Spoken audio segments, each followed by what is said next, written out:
The biggest puncher, I feel, at the 135 will probably be Gervonta Tank Davis. Attributes, but do you think he has enough power to sustain?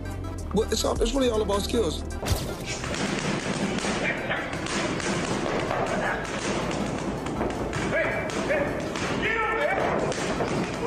Tank can do the same thing the mentor did. That's what the mentors, they teach you how to do this thing the smart way. Boxing legend Floyd Mayweather has reportedly been left stunned and speechless after witnessing the dramatic transformation of Gervonta Tank Davis's physique ahead of his highly anticipated showdown with Jake Paul. Once known for his compact, explosive frame and lightning-fast power, Davis now appears significantly bulked up, sporting a visibly more muscular and imposing build. The transformation has set the boxing world ablaze. Fans, analysts, and insiders are all debating whether this physical change represents an evolution or a gamble. Mayweather, who mentored Tank for years during his rise to stardom, didn't hide his surprise, noting that while the added muscle could enhance Davis's power and physical dominance, it also risks affecting his speed, endurance, and stamina, key assets that once made him nearly unbeatable. Can't even see who it is. Yeah. Who is the dude? Who is the dude? And that right there is why Gervonta Davis fights don't go the distance. Gervonta Davis is set to step into the ring against Jake Paul for a special exhibition fight scheduled for November 14th in Miami. What has truly shocked fans and experts alike is the massive weight and size difference between the two men. Davis, traditionally a lightweight champion who usually fights around 135 pounds, now finds himself matched against Jake Paul, a natural cruiserweight, often weighing between 190 and 195 pounds. Add to that Paul's notable height and reach advantage, and it's clear Davis will be facing an uphill battle physically. Still, this stark contrast only fuels curiosity about how Tank plans to neutralize Jake's power with his trademark precision, movement, and ring IQ. I was training for something like this. Obviously, smaller guy. How was this in the training aspect, Jake? Yeah, just a lot of punching down, practicing, hitting below my knees, and a lot of speed. We're sparring. That's what we need. We're sparring. Warm up. Some I know 8-year-olds. I got the 8-year-olds in there. If I find out anything, I'm gonna beat your and I'm gonna beat Jaden on Love it. On my mama, I'm gonna beat both of y'all ass. On my mama. And he laughing. You know, he laughing. What are you talking about? What does he have to do with this? Let anything. You know what I'm talking about. Let anything. Nah, I don't have to say it right now. Don't worry about it. I don't gotta say it up here. Let anything happen. And I'ma show you and him back. Despite the flashy promotion and entertainment-driven hype surrounding the event, those close to Davis insist that he's approaching this fight with serious intent. Observers who have been present during his training camp describe him as laser-focused and intense, locking in mentally for what he sees as more than just a show.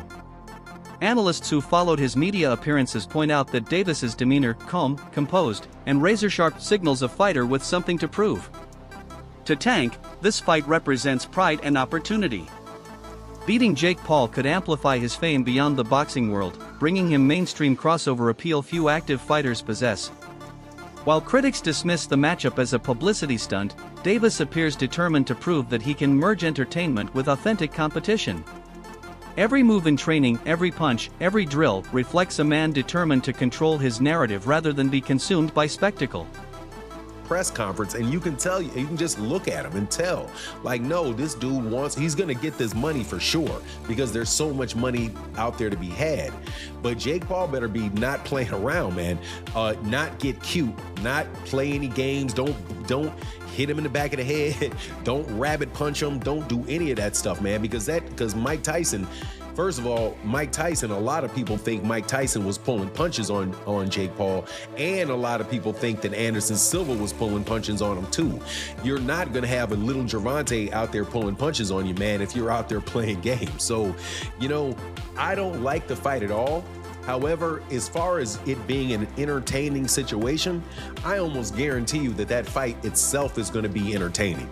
That it's going to be something that you look at and you're going to say, man, Everybody's going to watch it. Everybody's going to want to know what happens in it. But at the same time, it's kind of like what people think, you know, when you see a car crash. Like, you're driving down the road and all of a sudden the traffic gets heavy and you're like, man, I'm going to be in traffic for a long time. And then you drive forward a little bit and then you see, oh man, this is some accident on the other side of the road, and everybody just slowing down to watch.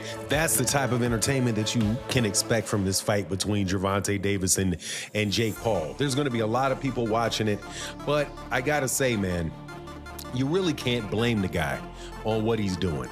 And there's a lot of criticism flying on Gervonta Davis. It's not Gervonta Davis's fault that boxing took this turn. This turn of these exhibition fights and people not caring about the belts and all of that stuff came with Floyd Mayweather Jr., man. Floyd Mayweather has often reminded fans that Davis is far more than a knockout machine. Behind the power, Mayweather says, lies one of the most technically gifted boxers of his generation. He's praised Davis as one of the hardest hitters pound for pound, but he's also quick to caution that raw strength alone isn't enough. According to Floyd, true greatness requires defense, footwork, timing, and intelligence. He warns that relying solely on knockout power is a dangerous one-dimensional path. Still, he's acknowledged Tank as one of the most complete fighters of his era, capable of dominating in multiple divisions when focused. Do Inouye deserve to be in a pound for pound? Absolutely. Do Terrence Crawford deserve to be in a pound for pound?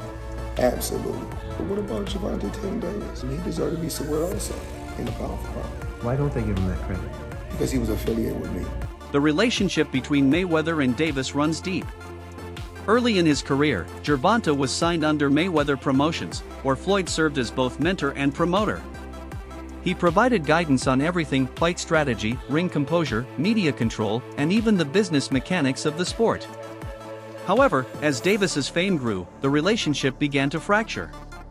By 2022, their partnership had officially ended. What was once a mentor-protege bond gradually evolved into tension and distance, marked by disagreements over control, freedom, and vision. You black, giving back.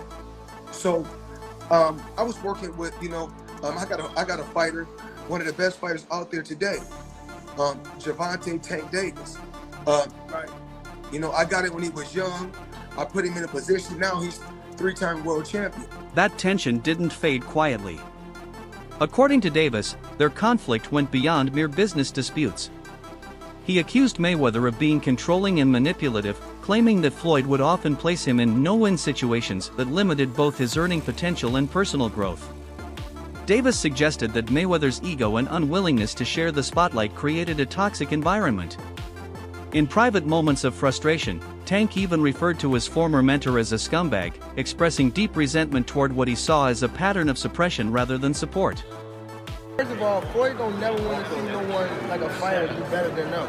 How the say Terrence Crawford should fight? Gonna be there. That don't make no fucking sense.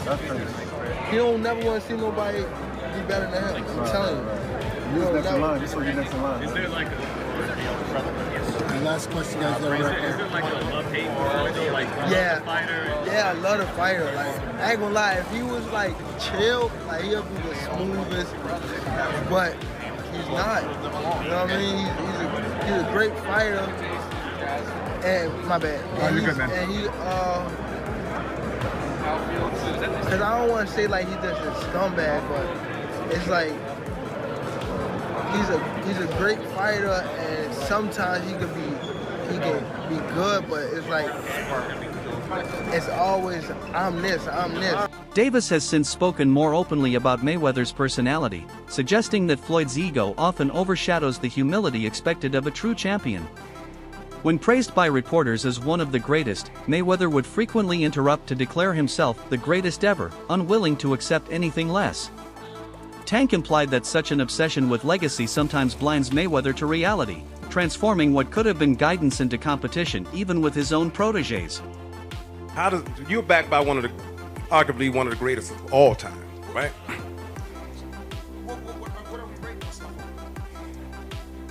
What are we rating on? Okay. We don't know. In the least amount of fights, I didn't have to have 70 fights or 150 fights, 300 fights. Did I not beat the most world champions? Yes, you did. Okay. And in the least amount of fights? Yes, you did. Who got the highest gate? Floyd Mayweather. Who made the most money? You did. Who was the most accurate fighter of all time? You were. So it's basically saying that... The greatest of all time. Okay.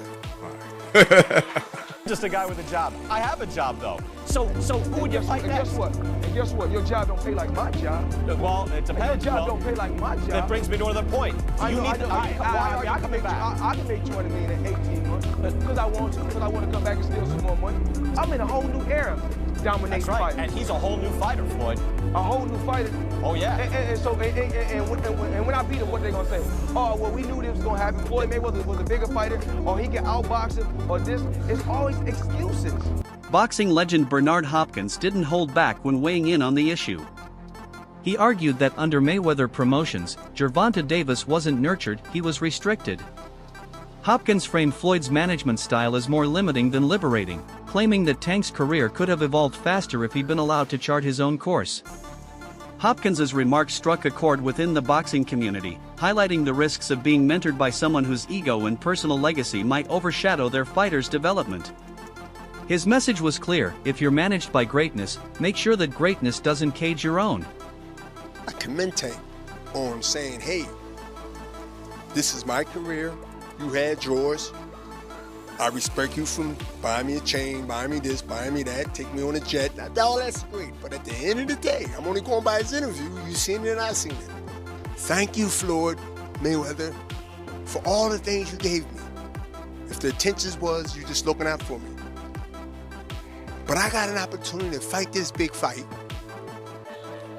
And this soap opera between you and Oscar for all these years, I'm not gonna let it affect me.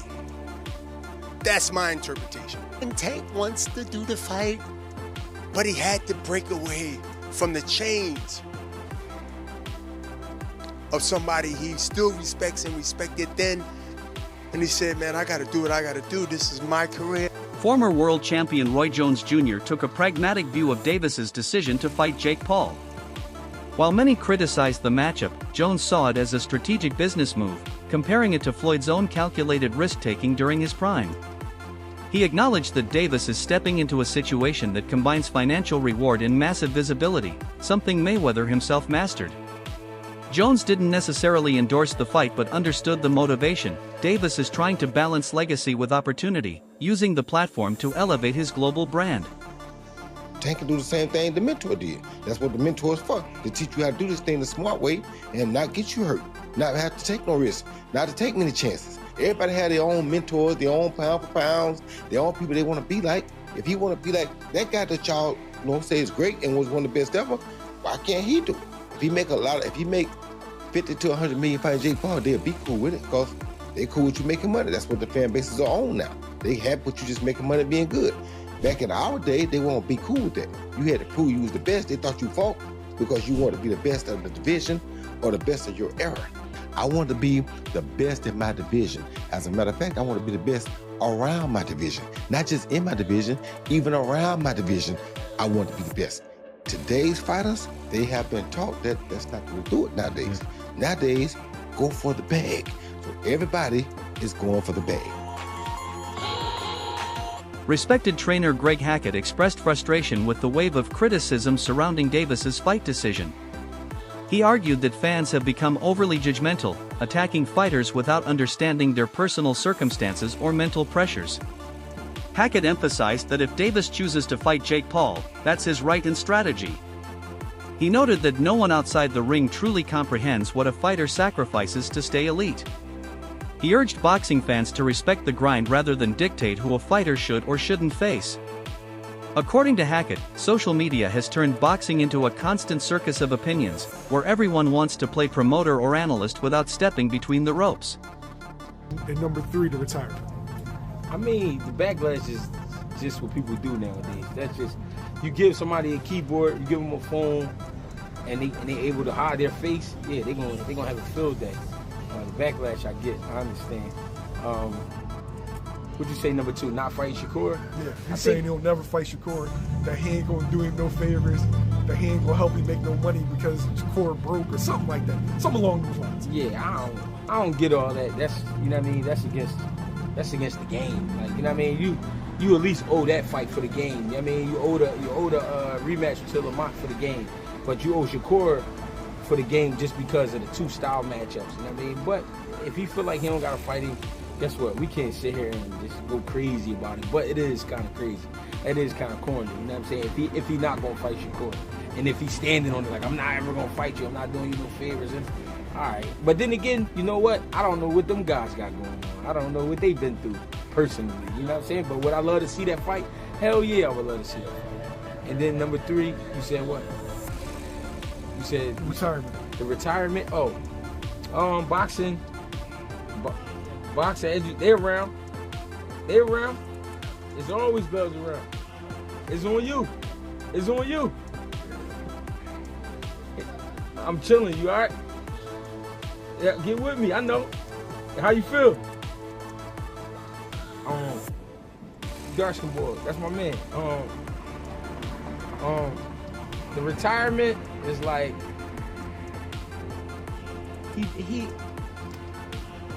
he done a lot in his career, right? Not everything, but he done a lot. What people don't understand is his business is a lot. This whole experience is a lot. The shit these fighters go through is hard to explain. It's hard to explain because people, they can't see it, so they can't understand it. But it's stressful to the fighters because they coming from just getting ready to fight in the amateurs, being prepared, going out there, win, get it done, celebrate, all right, we back to the next camp. To now, marketing. You're talking about marketing. You're talking about lawyers. You're talking about all this shit that you just never imagined. You're like, why do I have to deal with all of this? Former world champion Paulie Malignaggi took a more traditionalist stance. Known for his blunt takes, Malignaggi criticized the Davis vs. Paul exhibition, arguing that it blurs the line between real boxing and celebrity spectacle. He contended that these kinds of matchups cheapen the sport's authenticity, as knockouts lose their true significance when they happen between mismatched opponents. Discussing the issue with fellow boxer Chris Algieri, Paulie warned that while such fights entertain casual fans, they distort the public's understanding of genuine competition. To him, the event reflects a dangerous shift from pure sport to performance art. Paulie, knockouts, dude. Knockouts. People like knockouts. They don't care if you're knocking out cab drivers. Look at Jake Paul's career. You can manufacture that though. You can manufacture that though. You can manufacture. You can't manufacture. To a Gervonta degree, Davis. you can. To a degree. I mean, you can't. Yeah, Gervonta legitimately cannot get knockouts. I agree. He can punch, but there's a lot of limited knockout artists though, man. He's one of the least active punchers in the game with the highest knockout percentage of current heavyweight. But if he was a real knockout artist, champions. If he was a real knockout artist, prop him up against the best of the best. Felix Trinidad was a knockout artist. He was knocking out the best of the best. If you're a real knockout artist, prop him up against the best and show us how he smokes them. But the way we did when Felix Trinidad was doing it. You know, the way they did it when Mike Tyson was doing it in his prime. Okay, say what you want about the Mike Tyson era. He knocked out everyone from 1986 to 1989. Everyone got knocked out. Everyone. Well, by your standard, you could say that Tyson was to a degree manufactured. No, because he fought everyone that was there. Everyone that was there at that time fought. Teddy Ellis will 100% agree with this. With the expense of Witherspoon. That were afraid of him. With the exception of Witherspoon. No, but they all doesn't matter. He knocked them all out. There was nobody you could say in that era except maybe Witherspoon, who had contract. You could say the same thing about who had contract issues with King at the time. Except for Witherspoon, there is nobody Tyson didn't fight in that era. He knocked them all out. You can't say like, oh, but if he would have fought that guy, I don't know. No, with Davis, there's guys right now that have been hanging around for years. Yo, dude, when are you gonna fight them? The lightweight division was stacked with talent. Even at 130, it had a lot of talent when he was there. Didn't fight almost any of them. So it's not the same thing as the Tyson era. You want to say anything about Tyson era? Fine. It wasn't as high level or something. He still knocked out everyone. Popular boxing commentator Showbiz the Adult offered a surprisingly balanced outlook. Initially skeptical about the fight due to Davis's smaller size, he admitted his perspective changed after witnessing the press conference. Showbiz noted that Davis carried himself with poise, discipline, and quiet confidence, exuding the aura of a man unfazed by the circus around him. He suggested that fans shouldn't underestimate Tank's technical brilliance and fight IQ, which could turn what many expect to be a mismatch into a masterclass in skill and composure. Not this kid. Listen, I was feeling that Jake Paul was going to knock out Tank. This press conference made me feel a little bit more confident about Tank. No cap. I know Tank wasn't saying much, fumbling over his words, seems bashful, but I'm looking, right? And I'm just like, bro, he doesn't feel that Jake Paul is an issue. Even though he said it, he doesn't feel like he has to whoop his ass. He doesn't feel threatened. That's the word. He doesn't feel threatened, but he does feel out of his element. I'm gonna be honest, man. It sounds like, I know everybody's looking at this press conference and it's like, number one, I know what y'all saying. It's a clown show. It's not real. Tank was paid off. It's fake. Cause Tank, when he was talking about Jake and JB, even I was like, what is he talking about? He laughing. What are you talking about? What does he have to do with this? Let anything, you know what I'm talking about. Let anything. Nah, I don't have to say it right now. Don't worry about it. I don't got to say it up here. Let anything happen. Promoter Eddie Hearn has been one of the loudest voices questioning Davis's decision. He argues that instead of chasing big paydays, Davis should have pursued a rematch with Lamont Roach Jr. or a unification fight with Shakur Stevenson, both fights that carry real championship weight. Hearn believes Davis opted for the more profitable but less risky route, estimating a $30 to $40 million payday for the exhibition. He added that a Stevenson fight would have been a true test of greatness, predicting that Stevenson's precision, patience, and ring intelligence would give him the edge. You were Tank's promoter. What would the next step be for Tank? I heard they were going to fight Jake Paul. When I see Jake Paul at the event and I see Jake Paul posting from the private jet with a picture of Gervonta. Yeah, slapped it. Yeah, but they had that for a reason. Do you know what I mean? Like, I don't know. You had to buy it, you had to get it made. Yeah, but I can't believe that fight was going to happen. But anyway, crazy stuff's happening. Yeah, you got to rematch Lamont Roach. You got to. It'll probably get ordered. That's the reality by the New York State Athletic Commission. But listen, they may have got lucky because the only fight for Tank outside of after Lamont Roach was Shakur Stevenson. Facts. Right? Now they've got another opponent that will do well at the gate because of the controversy. Yep. And it ain't Shakur Stevenson. I keep telling people Shakur Stevenson beats Tank. You cannot say that Shakur Stevenson would not have beaten Tank last Saturday. Yeah. I'm telling you, he would have. Former champion Timothy Bradley took a different stance. He fully supports Davis. Bradley called the Jake Paul fight easy money, emphasizing that Davis's experience, reflexes, and ring awareness far outclass Paul's limited resume. He believes Tank's speed and timing will quickly expose Jake's flaws and end the bout decisively. Still, Bradley warned that underestimating Paul's hunger or size could be a mistake. He views the fight as a reflection of how modern boxing now merges traditional athletic excellence with celebrity-driven marketing, creating matchups that both entertain and polarize. And say that it ain't fixed, because check this out, Tank ain't gonna lose this fight. Hell no. Hell no. Tank ain't losing this fight. Too many holes. Man, Jake don't have enough experience. Yeah, man, this gonna be taking candy from a baby. You know, Jake is missing the rules. See, this is what happens when you don't grow up in the game. When you don't grow up in the game, man, at a young age, this is what happens. You know, you start reading your own press clippings. That's what Jake is doing. You know, fighting this lower level competition, and now he think he the ish. Now he think he the man. He ain't the man. You kidding me? He is not the man. Oh no. Yeah, false sense of security. Now he trying to pick on small folks, right? You know, and I don't mean that in a bad way. Yeah, I'm just saying size-wise. Yeah, that's another thing, boxing one-on-one. So the question remains, what does this fight truly represent? Is Gervonta Davis making a strategic business move, expanding his global reach and setting up future megafights? Or is this a step backward for the purity of boxing, where entertainment overshadows the essence of sport? Share your thoughts, because whether you love it or hate it, the Davis vs. Paul showdown has already become one of the most talked about events in boxing history.